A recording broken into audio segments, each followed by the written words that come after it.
Thank you for coming, everyone. We've got a good program in store. And how I'd like to start off is introduce Medill Dean John Lavine, who will present the honor to today's recipient. So, John Lavine.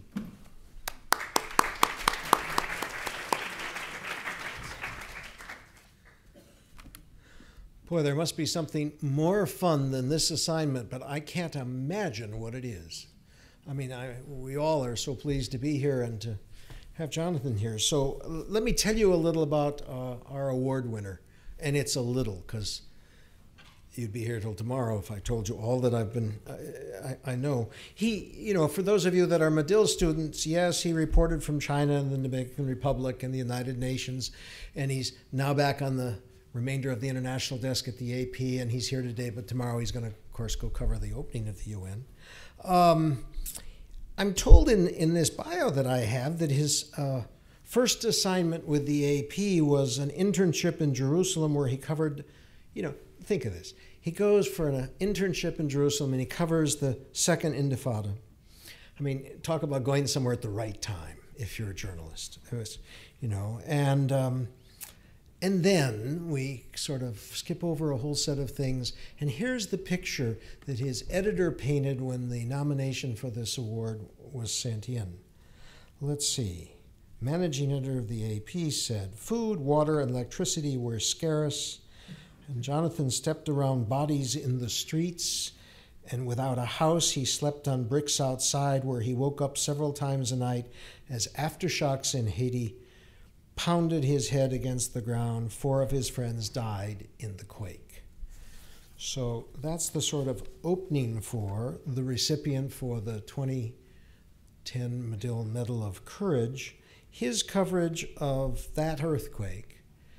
And most important, his reporting, I mean, which unto itself is extraordinary, but his reporting on the conditions in a UN camp, you hold your breath when you have to say that, and a deadly cholera outbreak that happened in that camp and that they covered up until a French scientist and our award winner got together and he pointed out that, of course, they were covering it up and they knew where it came from and it was happening there.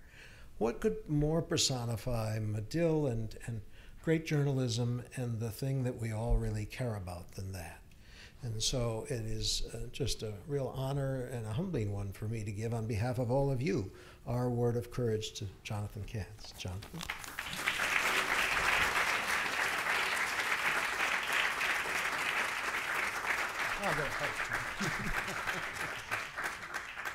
Thank you. Excuse me. Yes. Hello, I'm Jonathan Katz. I would want to thank all of you, Dean Medill, for this award, which will henceforth make it impossible for me to turn down any assignment I am forced to go to by my employer. So thank you very much for that. I don't want to talk very long here. Marcel is going to come up, and I want this to be more of a conversation with him and with all of you. But just to give you a very basic overview, the title that I picked to put on the posters in which I'm wearing the fedora is Haiti's Year of Earthquakes. 2010 was pretty much the worst year that you can imagine any country going through in the calendar 12 months, and it sort of bled over. It was extraordinary. 2010 obviously was starting a new decade, and the decade that had come before in Haiti, frankly, the centuries that had come before in Haiti hadn't gone so hot.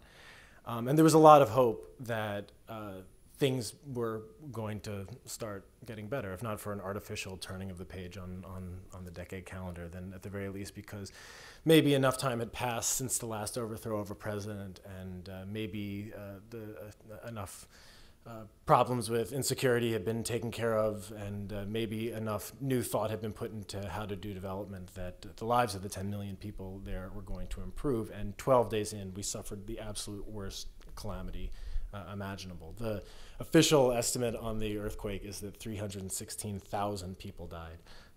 That's probably actually a bit high, but nobody knows what the real number is, so it's as good a number to use as any. And then things, if you can imagine, just sort of kind of kept getting worse from there. There was an enormous aid effort. The United States alone, for instance, spent $1.1 billion on the humanitarian response, and then about $10 billion were pledged for reconstruction. And now, if you go down, things don't look terribly different than they did basically a month after the quake. There's been no substantial reconstruction. There's still thousands of people who are living in the streets under tarps and tents. There was a cholera outbreak that has killed upwards of 6,000 people. Poverty hasn't been addressed. It's a mess. And so it's a little odd. It's a very odd feeling for me to be receiving an award for basically just having been a witness to and a participant in calamities such as those. But nonetheless, I'm here, and I'm not going to leave until this event is over. I want to just share with you a couple of the people that, if I could have flown all of them up, would have been here with me. I'll start at the beginning. There. These are the people who made the work that we do down there possible. This is Elias. He is essentially a maintenance guy who worked at both the previous AP house, which was destroyed in the earthquake, with me and one of the other people that you're about to see up here inside of it. He's absolutely indispensable, as is this gentleman, whose name is Jocelyn. And he also did a lot of important work and provided security in what was our home and our office. This is Annette Pierre, who worked in the house. She cleaned, she cooked, she took care of us, and made it possible for us to live with a lot more comfort than most of the people who live in Haiti are able to enjoy. And this is Pierre Richard Luxama, who is a cameraman for APTN, our television division, and one of the absolute bravest and best journalists that you'll ever meet. I don't think you could print enough courage awards for him to describe the work that he does every day covering his own country. And finally, this is Ramon Espinosa, who is an AP photographer, who was also based in Haiti at the time of the earthquake. He had the good sense to be on vacation when the earthquake struck, but unlike everybody with a lick of sense in their head in the country, was doing everything he could to get back into it immediately, and he was back within a day or something crazy like that. And the man in the middle is the man to whom I really owe any kind of illusion of courage I've ever been able to convince other people of. His name is Evan Sanon. He's what we in the trade call a fixer, translator, driver, bodyguard.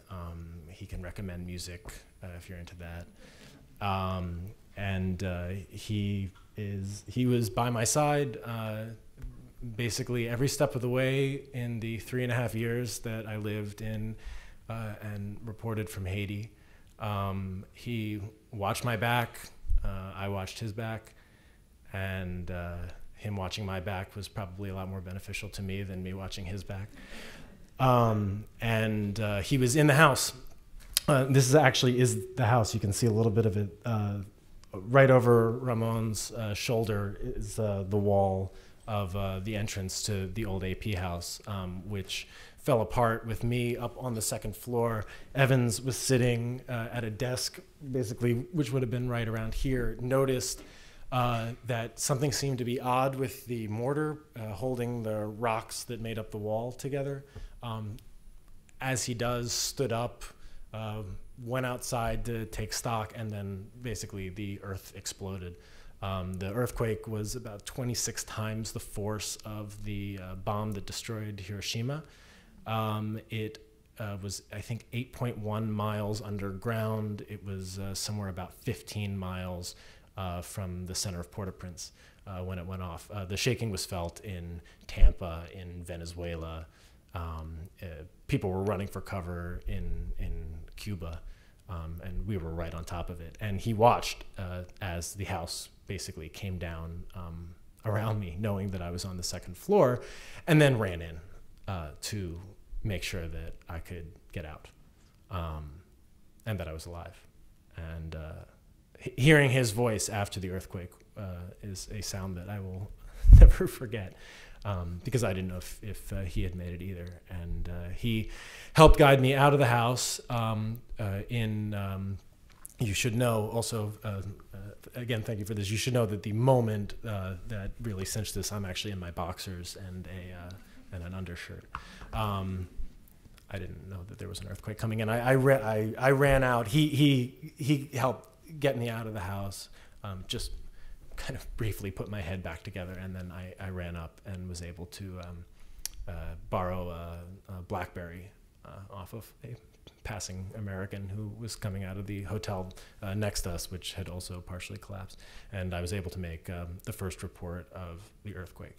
And absolutely not one of those things would have been possible. I don't know what I'd do. I might still be on the second floor of that house if Evan Sanon hadn't gone in to get me. And this is true of journalists all over the world. Foreign correspondence is incredibly important. It is incredibly endangered.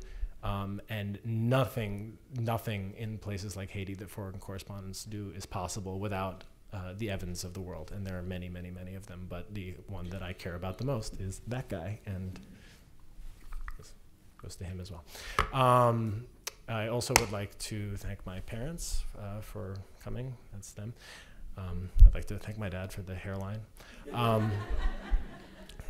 That is my girlfriend, Claire Payton, who also thank you for coming in the midst of being extraordinarily busy with your own work, much of which is related to Haiti. And I'll give a shout out to the HaitiMemoryProject.org, which is a terrific collection of, 100 hours of oral histories with survivors of the earthquake, far more eloquent than I. And it's definitely worth checking out. And I also owe my being here, in the case of my parents, literally, to them. So with that rambling over, I would now like to invite my interrogator on the stage. Oh, there he is, just.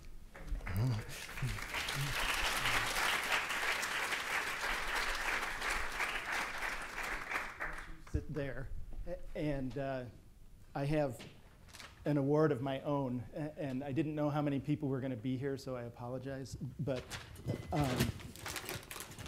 you drink beer? Oh, excellent. Here's. I should also say this medal also goes out to. Here's to you. Let's toast. Oh, sure. Thank you. I feel actually a little nervous with these guys looking over my shoulder, so I'm gonna turn off. So I met Jonathan in this room almost 10 years ago when he took my copy editing class as an MSJ. I think John mentioned he was an undergrad here and had a very memorable career as a editorial cartoonist and provocateur at the Daily. And since then, that exposure to journalism brought him into the graduate program. And I could keep you here all afternoon with memories of him, but I shan't, so don't worry. One of the things, I guess, really where I wanted to start, based on what you were saying, is in a place like Haiti, how do you even know where to start to tell stories? Because, corruption, privation, just, so you land, you have an idea of what the assignment is, but how do you get started? Actually, to be technical, I arrived on a bus. I was one of the few people who moved to Haiti on buses because I was moving from the Dominican Republic, where I'd been for 2 years previous. Yeah. Well, the great thing about being a reporter in Haiti is that it doesn't really matter which direction you turn in. There is an incredible story to be told. So you just sort of start with whatever is right in front of you, whatever is happening at that particular moment. I should say also one of the hardest things about covering Haiti is the enormity of the story and the fact that trying to reach back and find the beginning, you drown yourself. But also to an extent, that's sort of liberating because you don't really have to start at the beginning. Somebody ought to start at the beginning. At some point, it would be worth going back and telling the whole thing through. But as a reporter, on deadline, especially for a wire service, in my case, I think the first things that were going on were floods, which happen a lot because deforestation is upwards of 98%. Of the original forest cover of the country. I would say that when you come in, especially or at least what happened was when I came in, essentially I was confronted with the day-to-day. There's been a flood, 30 people are dead, such and such, this is coming, the president is canceling this election, and you do those kinds of things, and then as time goes on, you start getting an image of the bigger picture as much as one can comprehend it. Right. And actually, how long were you in the Dominican Republic before going to Haiti? A year and 9 months. Okay, all right. So what were the differences were they striking right away, the differences between the two? Oh, yeah. And so when you're confronted with a people that has to deal with that, people that have to deal with that on an everyday basis, and they navigate through it, how do you keep that reporter's edge and not become dulled to the things that they are? Well, that's an issue that I think any reporter faces when you're involved in a story long enough in that kind of granular detail. It's very easy to become a nerd to the things that are going on around you. And the reason I say that is because that's part of the essential defense mechanism that all humans have for living on this planet, which generally speaking is a mess. I mean, not just in some recent political look at the state we're in. Yeah. I mean, we're on this rock going in circles around the sun. Other rocks are flying past us. I mean, this place is crazy. Nobody would have picked to live here. Right. And so, part of the way that you as a human deal with mortality, danger, natural disasters. I mean, we live in Brooklyn now. We just had a hurricane and an earthquake in the same week, right? Right. And the way you deal with that is you sort of make that part of your life. That's sort of the baseline rhythm upon which you build other things. Then you mix in the other rhythms of daily life. And so it's not really like the Haitian people, insofar as you can talk about an entire people in generalization, right? Because of the experience of living in a country where a couple days of rain is a natural disaster. Trying to find a job is a disaster, it's not natural. Trying to feed your family is a disaster. They have an acute and amazing, from the outside, sense of being able to just put up with this on a day-to-day basis. They show incredible courage, on the whole, in the face of just absurd danger and an absurd way to live. But on the other hand, that's just part of being human. I mean, that's just the human experience. And as a human, when I moved there, I found myself in the same situation. It's sort of like, first flood, second flood, third flood, floods, and that just becomes life. It's always sort of funny when people come visit, especially before the earthquake.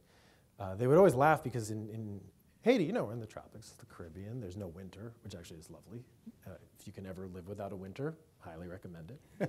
There's probably a direct correlation between my having attended both undergraduate and graduate school in the Chicago metropolitan area that contributed to my moving to the Caribbean at the earliest possible opportunity. But we would talk about life. You would remember when something happened. You'd be like, was that before Hurricane Gustav? It was after Tropical Storm Faye and before Hurricane Gustav. And that's how you would put things together in your mind, right? Yeah. And that just becomes life. And so the good part and the essential part of the fact that I was based in Haiti were that I really got to know the story. I learned to speak Creole.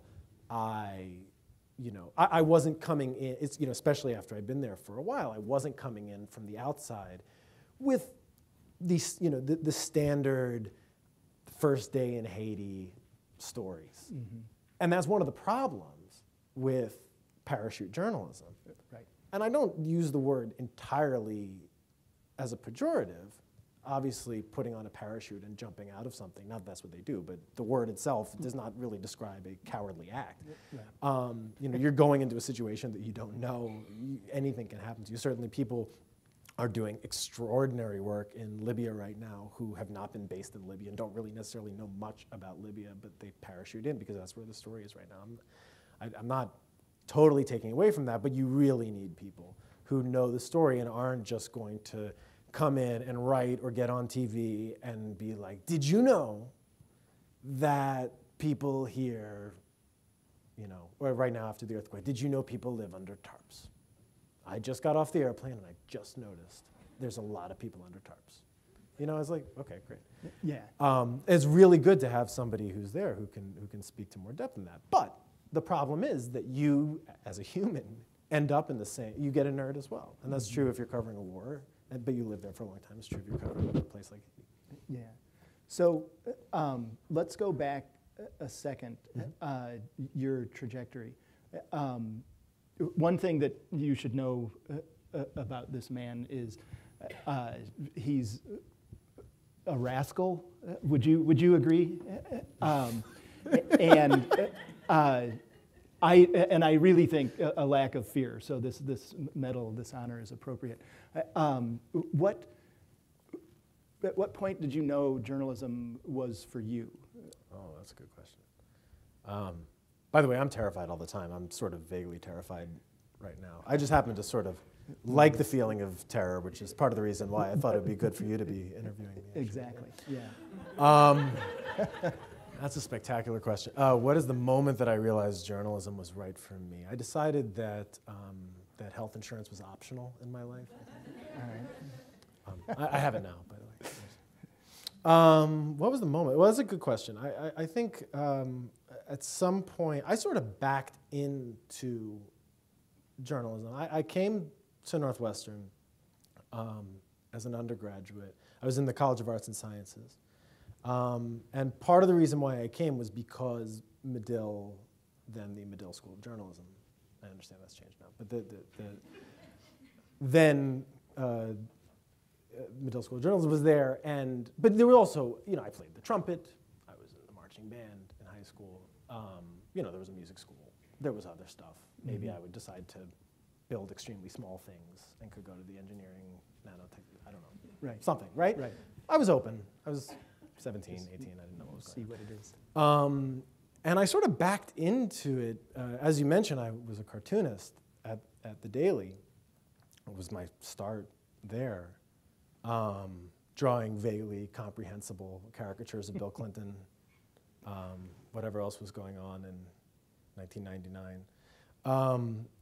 And then sort of while I was there, I started spending more time, and I ended up being, an assistant on the forum desk, and I was the forum editor, and I was like, oh, maybe I should go out and report some stuff, and I would go out and report, and I'd write, and after a while, I realized that I was spending 70 hours a week on the third floor of North University Center for a reason, and that maybe this was something for me to look into to do. I mean, I don't know, there's something absolutely, first of all, there's something absolutely addictive about it for me. getting the opportunity to, I don't know, just go and find stories and live parts of other people's lives, be there for events as they happen. Earthquake maybe wouldn't have been on my list, but other stuff, neat. And it's the sort of thing that once I started doing it, and it really started at the Daily. Once I started doing it, I realized that it was essentially all I wanted to do. And it really has to be all that you want to do because, first of all, especially if you work for AP, it is all you do. But second of all, I mean, it takes all your time, and to do it really well, you sort of always have to be on. And I mean that. I don't think there was any one particular Eureka moment where I was like, this is going to be me. But it was just sort of taking a look around and realizing what I was already doing, and that I had absolutely no interest in stopping to do it.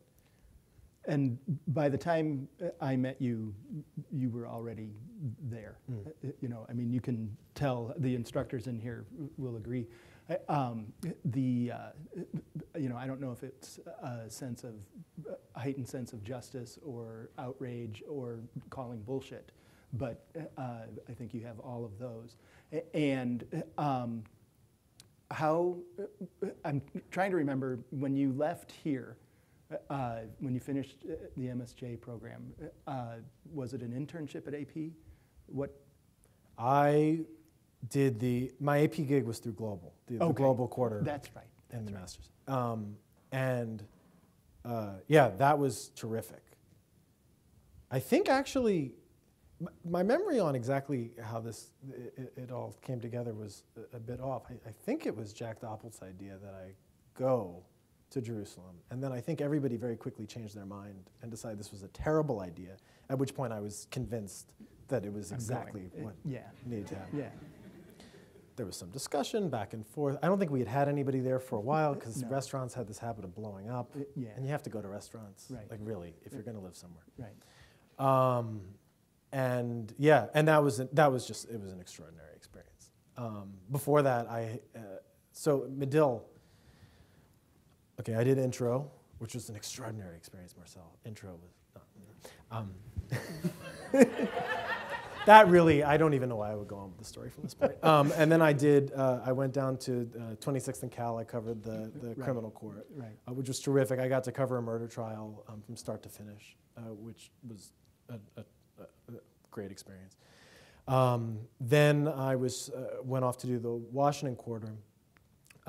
And at that point, we had this little to-do with Iraq that we were just getting into that. Yeah.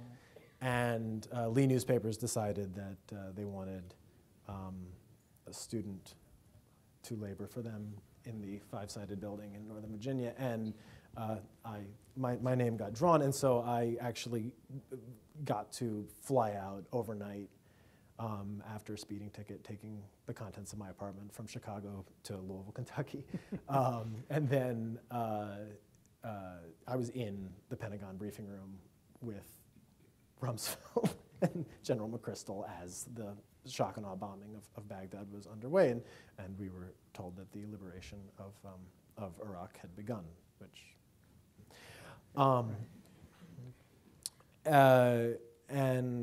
after that, I did an internship at CNN, and then I went to Jerusalem, and then I came back and did Econ, the business reporting quarter, which was phenomenally helpful as well, and I use all the time in my reporting still. Yeah. So how do you get to the point where you persuade someone to let you be a foreign correspondent? You're what, 22, 23? Right. That's a really good question because it's getting a lot harder to persuade them. At the time that I broke in, it seemed really difficult. I can't even imagine what it's like now, honestly. My sympathies. It's really tough right now. It's really tough because it's a lot of money to send somebody overseas. Even if you're underpaying them, even if you're not giving benefits, it's a big investment of money. I mean, just the expenses and the salary and gas and whatever you have to insure against, and so they're taking a gamble. And now the problem in the field is that all these people who do have a lot of experience and have lost their jobs are also still out there floating around, and they still want to do it, and they're available. So really, I mean, you have to get very lucky. And for me, basically, I was willing to go anywhere and do anything, and I was willing to go. I was willing to go and live in a place that somebody might not want to go live in for personal reasons, as a lovely place to live, because the opportunity was there. I was in Washington. I was with, and I'm actually referring to Washington when I say that. Yeah. I was in Washington with Congressional Quarterly. I was really about that. Yeah, I forgot about that. And my job was, I mean, it was a great place to work, and I learned a lot. And the jobs, but a lot of that job was, sitting there through a bill markup and keeping score of each, individual vote, of each individual amendment on, these huge authorization bills. That provided me the opportunity to go to AP, and while I was at AP in Washington, the opportunity came open to go to Santo Domingo, and I took it, and it was a roll of the dice because things were going well in Washington, and for me, I think I probably could have stayed, but I just wanted to be a foreign correspondent. I had some Spanish. But I basically just went down there and was just like, I'm going to live in Santo Domingo. I'm going to get an apartment. I'm going to go around. I'm going to ask people questions. I'm going to figure out what this place is about. I had no particular interest in the Dominican Republic or even the Caribbean before I went, but I knew that there were stories in the area, including Haiti. And then when the opportunity to come to Haiti came up, I just said yes. And that's a lot of what's involved. And I mean, now I really don't know how to advise people anymore, if I ever did. But now when people come to me asking, what do I do to get, your job? I just tell them, just go. Like, don't wait anymore. It used to be that you could work your way up a newspaper or work your way up a wire or whatever, and then get the opportunity to, be sort of like, you are now a foreign correspondent, right. Go to the demilitarized zone and tell the world what has happened. It's not anymore, and just go. If you have an opportunity, go. Make yourself indispensable. Mm-hmm. Learn the language, learn what's going on, learn how to explain it to people, learn how to be interesting, learn how to be fair. Don't go to a place with your mind made up about what it is that you're going to see when you get there, and then, do blog, but don't just blog, don't come in with, a political bent, because you'll be anathema. Nobody wants to hire you at that point. But go and be a reporter. Do what you want to do, and somebody will notice, hopefully. And that's really the only way that I can figure out how to do it, because the way these jobs are disappearing, being patient doesn't work anymore. Right. Talk for a second about that notion of being fair, because I think I see that in the newsroom now, that people are here because they have a point of view and they want to talk about that. So what makes a good correspondent and a bad correspondent? How does someone quickly become anathema? Well, I mean, we could have a very long conversation about the notion of objectivity, whether or not it exists. Right. Let's stipulate that it doesn't. Okay. Very fine. Really, on what point? So here we go. No, let's fine. Let's stipulate that it doesn't. But at the very least, there's a breed of person who their interest in going to a place is part and parcel with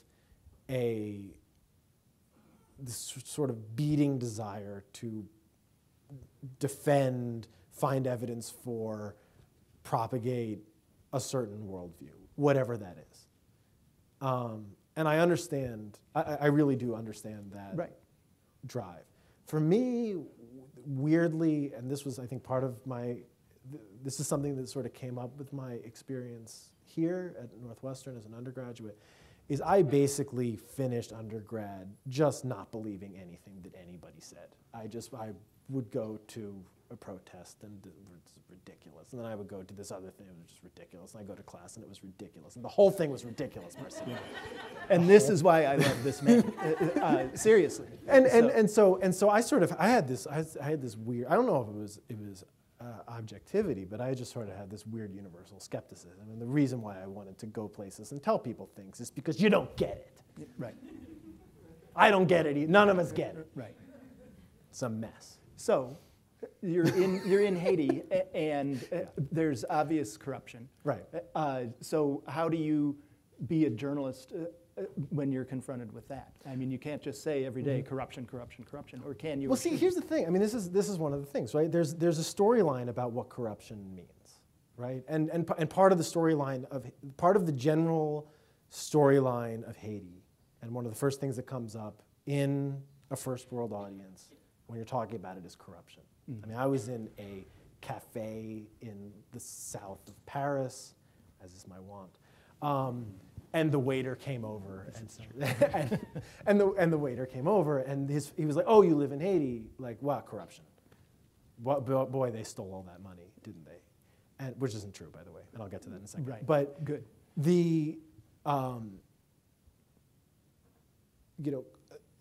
One of the things about actually being in a place and going in with the attitude that I don't know what's going on.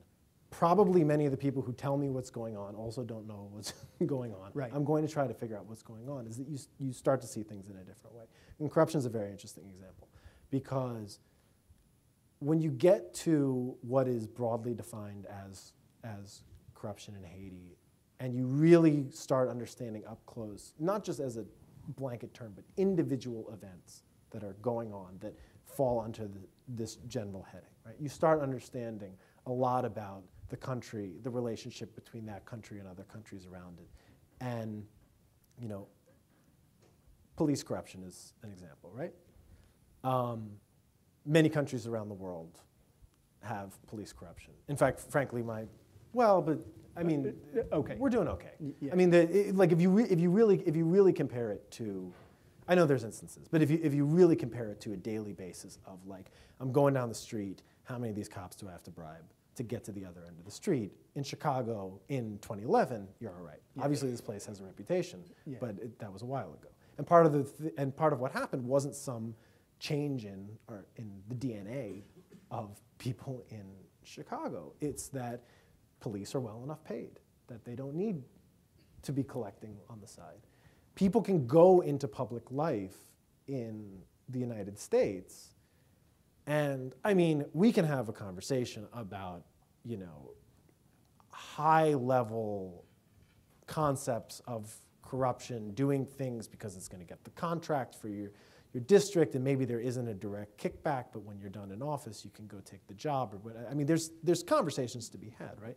But when you're talking about, Haiti, famous stories of corruption will be like, shipping containers full of the stuff that needed to go to the people to build this thing to get out of the situation they're in didn't arrive because the customs officials were demanding exorbitant fees and fees on the side in order to deliver it. Well, why? Because that's the condition that the state is in. Well, why?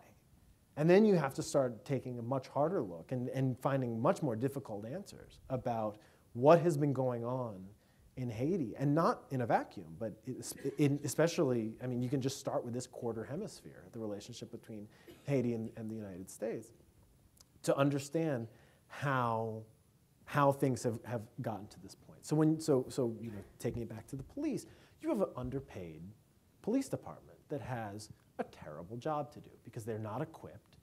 They're not, for the most part, they haven't been well trained. people go in because they want to make life better. Some people go in because they want to wear a uniform, and chicks dig uniforms, like whatever. Right. But you know, but there are people who come in for all kinds of reasons, and they get in and they're like, all right, I'm powerless to do anything. I can't actually stop any of the stuff around me, and I haven't gotten paid for 6 months, and this and this and this. And you know what? I got a stick. You know, there's a guy down the street. I'm a cop. I can walk up to him. You know, maybe some other cop shows me how to do this. I can walk up to him and be like, hey, give me such and such, or I'm going to beat your head in, or give me such and such, or I'm going to arrest you, or whatever. And that's how corruption is born.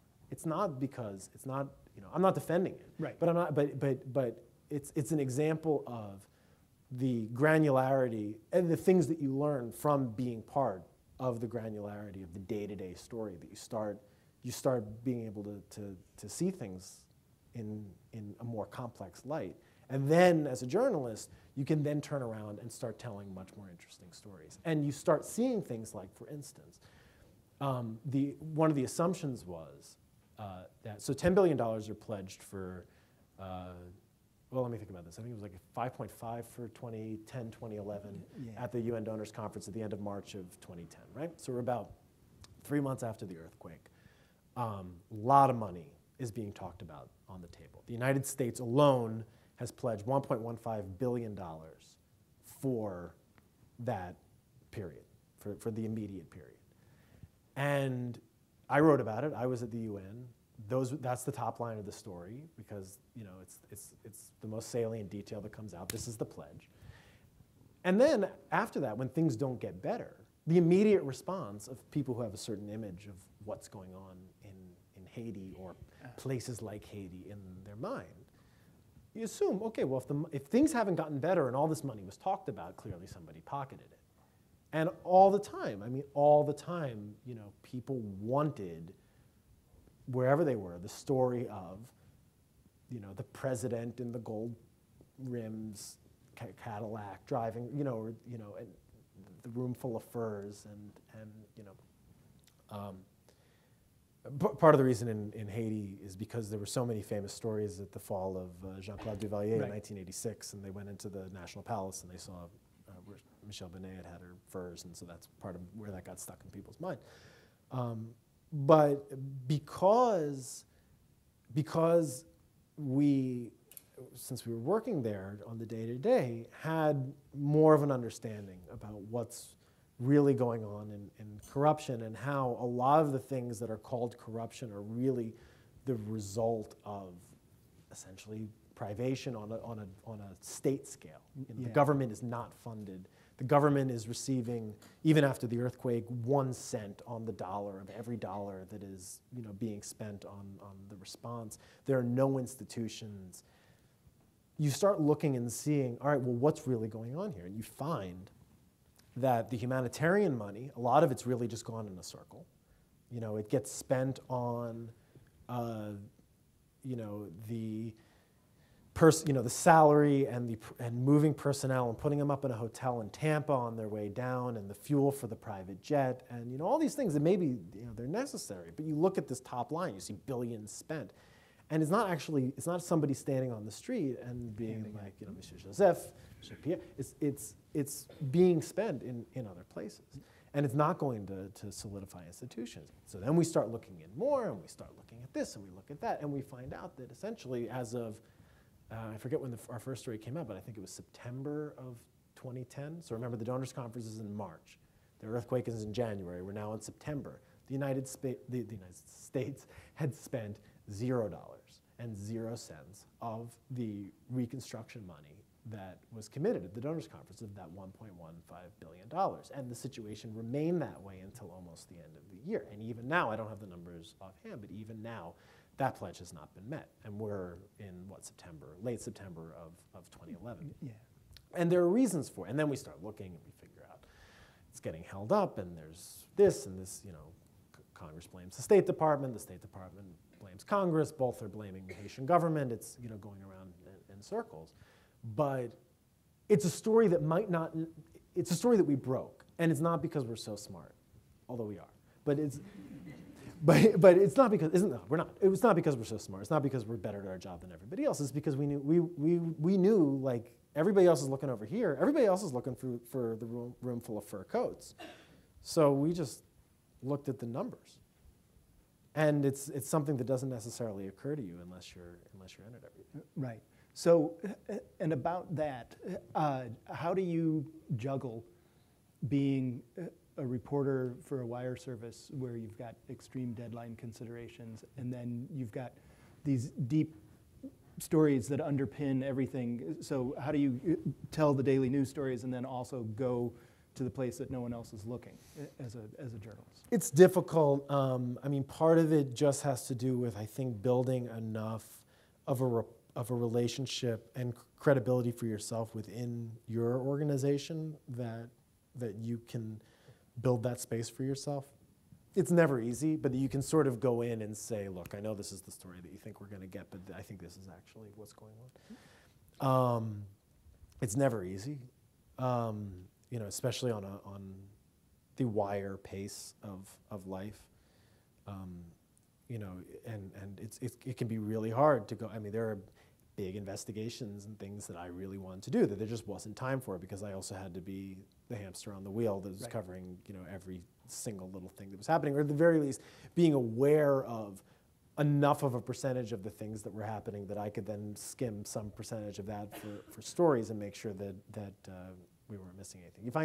You feel like you're playing goalie a lot, as opposed to being the striker.